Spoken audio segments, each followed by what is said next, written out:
The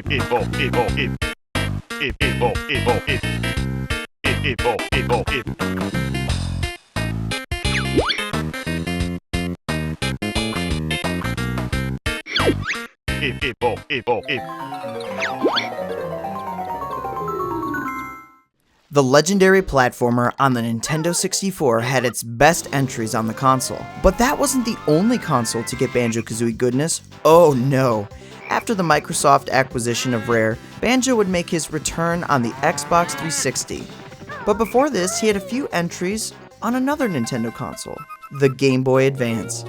One, an airplane racing game called Banjo Pilot, and one that tried to replicate the epic platforming adventure on the Nintendo 64. Banjo Kazooie Grunty's Revenge is a sort of Banjo Kazooie 1.5, if you will.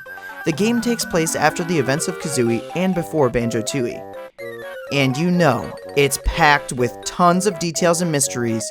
Let's dive in. This is the Mysteries of Banjo Kazooie Grunty's Revenge.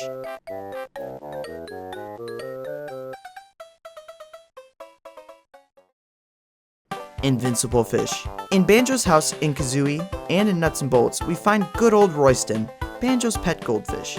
Just before the end of Banjo Kazooie, Mumbo can be seen grilling the poor goldfish at their party. And in Grunty's Revenge, which takes place 2 months after the party, Royston can still be seen on the grill just outside Banjo's house. So Banjo hasn't put away his grill and his pet is stuck on it.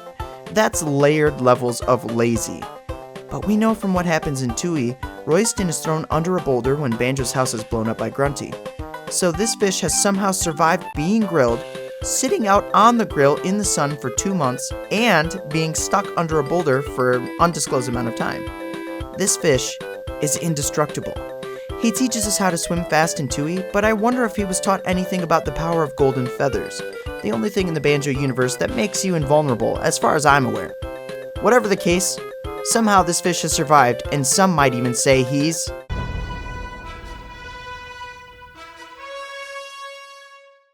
Where is Grunty from? In Grunty's Revenge, the main plot has us traveling back in time. As we do, we can find Grunty's lair is still under construction. But what's curious is right in front of it, there's a large broken King Jingling head. Seemingly, Grunty came in and replaced the entrance to the lair with her head and took control of it. This is why we see the Jinjonator and other Jinjo statues on top of her tower. I elaborated on this in my previous Mysteries of Banjo Kazooie video, so go watch that if you haven't after this video. But if this is originally King Jingling's and the Jinjo's space, where did Grunty come from originally?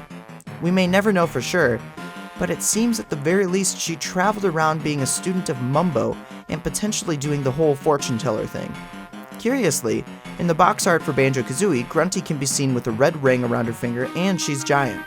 Originally, in Project Dream, it appears she was going to be giant, so the original Project Dream forest may be where she is originally from. But she does seem to have the power to be giant, and we never see this used. Perhaps she can only be giant when she has the ring, but that's a mystery for another game. What happened to the Breegulls? The Breegulls are the same species as Kazooie. These birds seem to populate the beach area of the Isle o' Hags. That's not Treasure Trove Cove. It's possible Treasure Trove Cove is an offshoot of this in the future, or Bregull Beach is a totally different place. Where is it though? In Banjo Tooie, we explore the Isle o' Hags and never see it.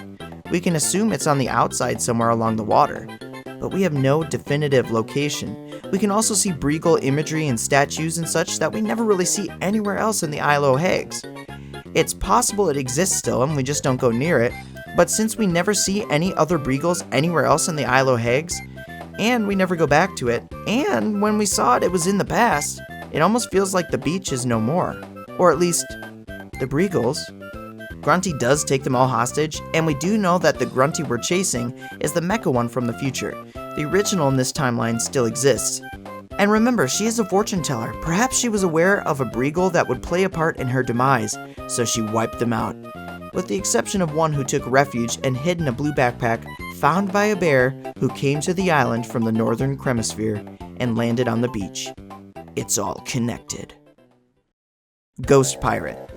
We know that the worlds of Rare are connected and make references to each other, and Sea of Thieves and Banjo Kazooie certainly have several connections. One connection, I'd argue, could be the Ghost Pirate. A skeleton pirate with an eye patch and bandana on a ghost ship that rises and sinks into the ocean? It's very reminiscent of what happens in Sea of Thieves, and since we have the other connections, is this ghost pirate one and the same with one that can be found in the game? There is specifically a cursed captain who sports one eye patch, a red bandana, and you guessed it, is a skeleton. Coincidence? I think not! Grunty's Lair Doors. In the original Banjo Kazooie in Grunty's Lair, you'd often navigate into new areas by going through these mouth-looking formations with red eyes. And in Grunty's Revenge, we see the same thing, and these function as the level entrances. They're magical in nature and require us to unlock them with Jiggies.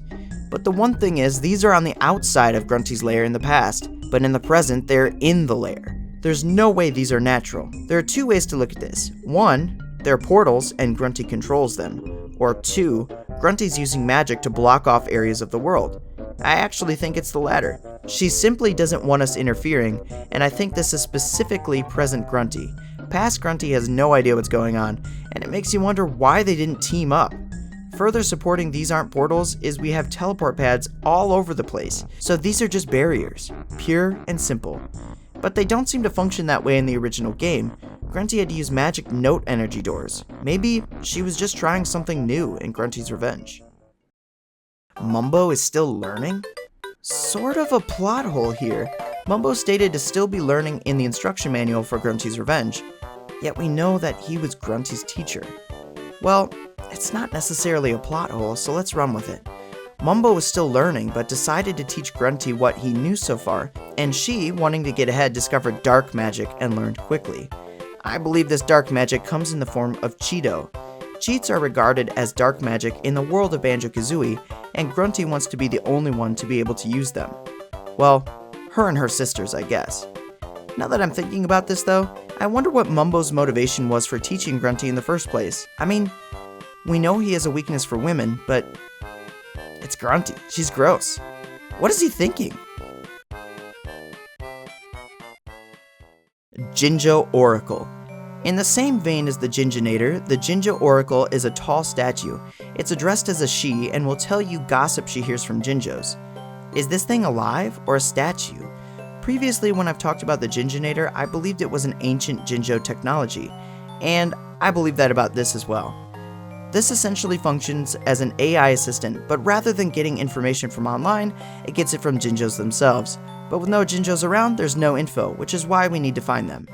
The Jinjo Oracle surely must still exist somewhere in the Banjo universe though, right? Honestly, I think Grunty probably destroyed these statues shortly after this. I wonder what other Jinjo technology exists out in the world of Banjo Kazooie. Rare Cow. The Rare Cow is a small Easter egg that can be found in a bunch of Rare's Game Boy entries. It's a fun thing to go and search for, and when you find it, congratulations, that's all. In Grunty's Revenge, you can find the cow located by the sandcastle in Spiller's Harbor.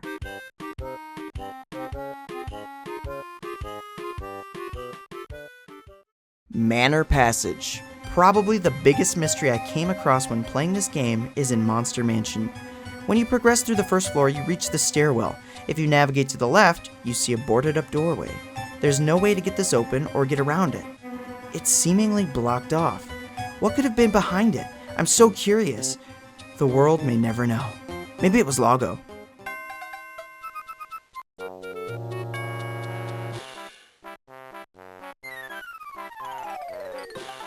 Well, that's all I have for you. Please drop a like to help spread my content around and subscribe if you haven't to catch all my future uploads. There's plenty more content where this came from, so feel free to go back and watch my previous videos. Thanks for watching, and until next time, have a good one. Jiggylookback!